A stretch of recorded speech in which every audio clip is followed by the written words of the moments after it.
leading figure in Egyptian President Mohamed Morsi's government has called the Holocaust a hoax invented by US intelligence operatives and claimed that the 6 million Jews who were killed by the Nazis simply moved to the United States. The claims by Fatih Shihab-Eddim, who is responsible for appointing the editors of all state-run Egyptian newspapers, came as the world marked Holocaust Remembrance Day on the 27th of January.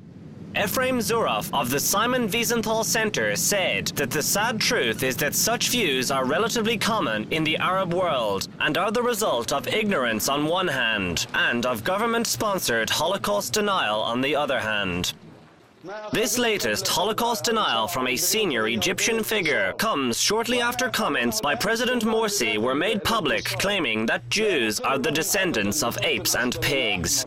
Egyptian leaders have claimed that the president's comments were taken out of context, while Mohamed el-Bara, a leading figure in Egypt's secular opposition and formerly the Director General of the International Atomic Energy Agency, retorted that we're all aware that those statements were not taken out of context, and that this discourse is very common among a large number of clerics and members of Islamist groups. Mr. el-Bara called on Morsi to either admit that the comments are his true opinion or to clearly outline exactly how the comments were taken out of context.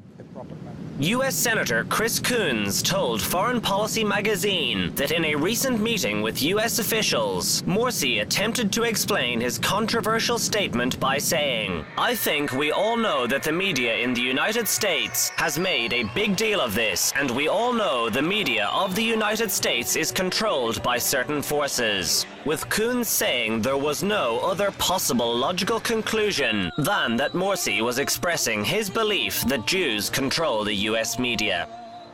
With Morsi facing significant resistance from liberal opponents in Egypt, fears are rising internationally that Holocaust denial and anti-Israeli rhetoric will increase in a country that continues to receive significant financial and military support from the US, such as a recent shipment of 20 F-16 fighter jets and 200 Abrams tanks. Morsi is currently planning his first trip as president to the United States, where he has promised to use a meeting with Barack Obama to push for the release of a convicted terrorist known as the Blind Sheikh, who is serving a life sentence for his role in the 1993 World Trade Center attack and his plan to target other New York landmarks.